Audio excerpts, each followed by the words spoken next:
And like that, he was sitting in a Ferrari. Yeah, I'm grinning a bit here. Oh wow, look, you pull this lever and the pedal box comes back to meet you. How cool is that? That's just awesome. Here we go then. Raffaele's been quite insistent there, and I can understand why, to tell me that the car is not just a circuit car. It's not all about being the fastest on track. It's a usable road car. Well, initial thoughts, transmission. Enzo, eat your heart out. Just stick it in drive. It's a double clutch gearbox, smoothing the shifts beautifully. Just gone down 2 gears then. We've not jolted at all. Ride feels really quite compliant at low speed. Gone over a few lumps and bumps. I'm looking at a Fiat 500L in front of me, and I'm resisting the urge to be sick all over the dashboard. I never quite know how to approach cars like this on the road. On the one hand, you could argue that the performance of the car is so extreme that it doesn't really matter how it performs on the road, because there is no public road really where you can explore it. You go to the Autobahn and go straight and fast, but to actually use the handling and the full potential of it, you just can't do it on the public road. On the other hand, if you are one of the lucky 499 that gets to own one of these, where are you realistically going to use it?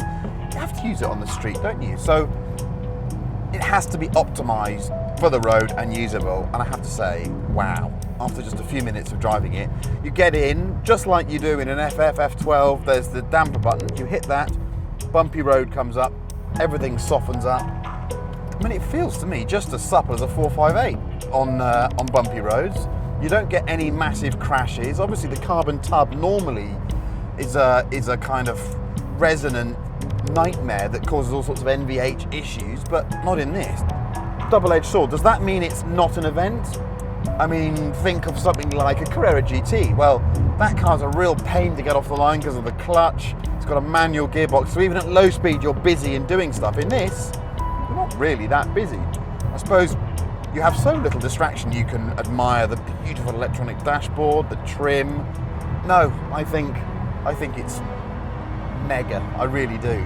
I really admire the fact that you can take all of this performance and such a singular design brief and end up with something that on the road is, you know, so usable. So first run on the road, what's it going to be like? Lively is the word. Throttle response is just different to anything else I've driven, really. Absolutely immediate. Car feels very pointy indeed, very pointy. Brakes take some adjustment. Little oversteer when you want it to. Oh, dearie me. You have to watch yourself, and this is a very bumpy road, but it's got some suppleness to it. The front axle grip is mega. You just turn in. Initially in my head it's just saying this feels like a really fast 458. Dead exciting, dead exciting as well. Great noise, and you can stay a gear higher if you want. There's so much torque. I'm telling myself I need to be down in second for a lot of these hairpins, but I don't. I could just stay in third if I want to.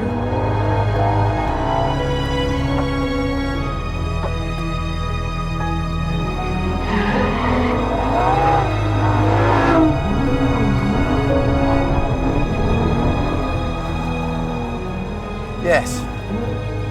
Okay, I think that confirms that there's only so much I can tell you about this car on the road. It's that much to take in. We probably need to go to a circuit. Let's go to a circuit. Next up on Drive. Coming up over the bridge now, and purely for your benefit, I'm going to give it the full potatoes. Ha ha!